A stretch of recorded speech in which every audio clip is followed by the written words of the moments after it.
আসসালামু আলাইকুম। আজ আপনাদের সাথে শেয়ার করব দুটি ডিম দিয়ে ভ্যানিলা মাফিন কেক তৈরির সহজ রেসিপি।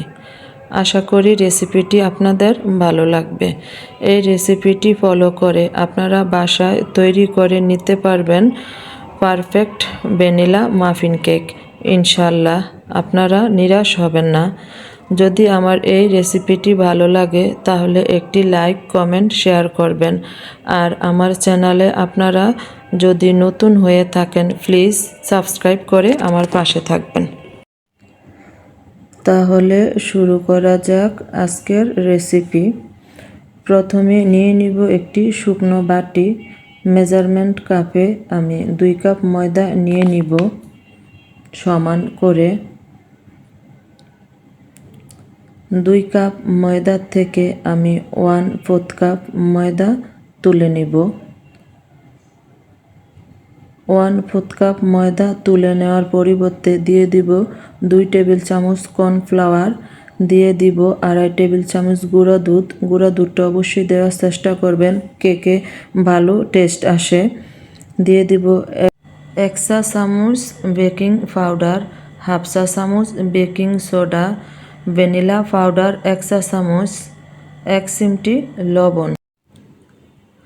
শুকনো উপকরণগুলো ভালো করে চেলে নিব।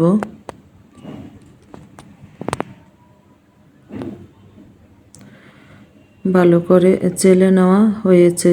এখন চেলে নেওয়া উপকরণগুলো এক সাইড করে রেখে আরেকটি শুকনো পাত্র নিয়ে নিব 2টি ডিম।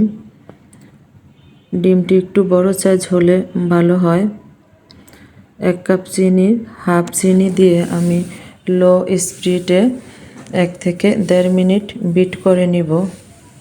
1 থেকে 1.5 মিনিট বিট করে নেওয়ার পরে আমি স্পিড বাড়িয়ে দিব।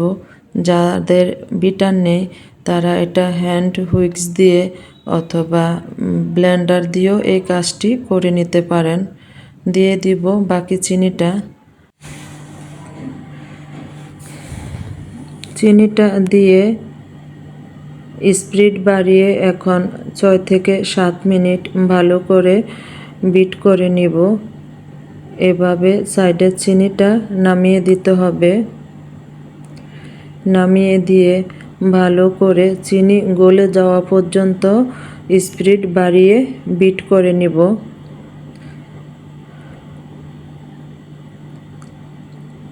বিট করা হয়ে গিয়েছে, চিনিটা গলে গিয়েছে।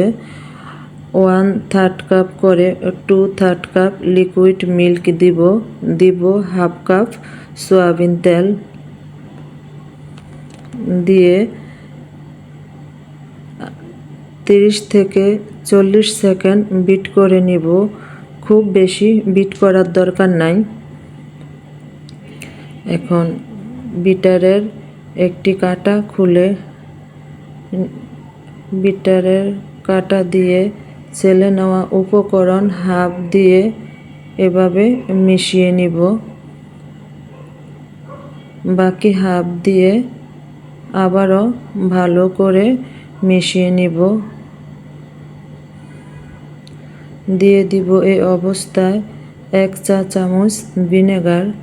ভিনেগারটা অবশ্যই দেওয়ার চেষ্টা করবেন। কেকটা বেক করার পরে যে বসে যায়, চুপসে যায়, এই সমস্যাটা থাকবে না। ব্যাটারটা চারপাশ থেকে এভাবে নামিয়ে ভালো করে বিট করে নিব। কোনো রকমের লাম্পস দলা যেন না থাকে। ব্যাটারটা একটু ভারী মনে হচ্ছে। আমি দিয়ে দিব 1.5 টেবিল চামচ লিকুইড মিল্ক। ডিমের সাইজটা যদি বড় হয় এই লিকুইড মিল্কটা দরকার হয় না, আপনারা একটু বুঝে নেবেন। আমি এখানে মোল্ডে পেপার লাইনার দিয়ে আমি 1/4 কাপ মেজারমেন্ট কাপ দিয়ে ব্যাটারটি সমান করে ভাগ করে দিয়েছি। আমি আগে থেকে ওভেনটি প্রিহিট করে নিয়েছি 10 মিনিট 170 ডিগ্রিতে আপ ডাউন হিট। এখন আমি বেক করতে দিয়ে দিয়েছি 20 মিনিট আপ ডাউন হিট 170। আরও দুটি কেক আমি চুলায় বেক করব। চুলায় একটি পাত্র বসিয়ে স্ট্যানার দিয়ে গরম করে নিয়েছি 5 মিনিট মিডিয়াম তাপে। আমার ওভেনের কেকটিও হয়ে গেছে মাশাআল্লাহ 20 মিনিটে। সুন্দর হয়েছে, কাঠিটা শুকনো বের হয়েছে, পারফেক্ট হয়েছে মাশাআল্লাহ, দেখতেও সুন্দর হয়েছে। আমার দুটি ডিম দিয়ে 14 পিস মাফিন কেক হয়েছে। আমার চুলায় বেক করা, আমি মিডিয়াম আছে চুলা 20 মিনিট বেক করেছি। আমার চুলার কেকটিও হয়ে গিয়েছে মাশাআল্লাহ, খুব সুন্দর হয়েছে। চকলেটগুলো দিয়েছে আমার মেয়ে তার নিজের জন্য, খুব সফট হয়েছে। আমি একদম গরম গরম আপনাদেরকে দেখাচ্ছি, হাতে ধরতে পারতেছি না, পড়ে যাচ্ছে। আশা করি আমার রেসিপিটি আপনাদের ভালো লেগেছে। পরবর্তী রেসিপির আমন্ত্রণ রইল। আল্লাহ হাফেজ।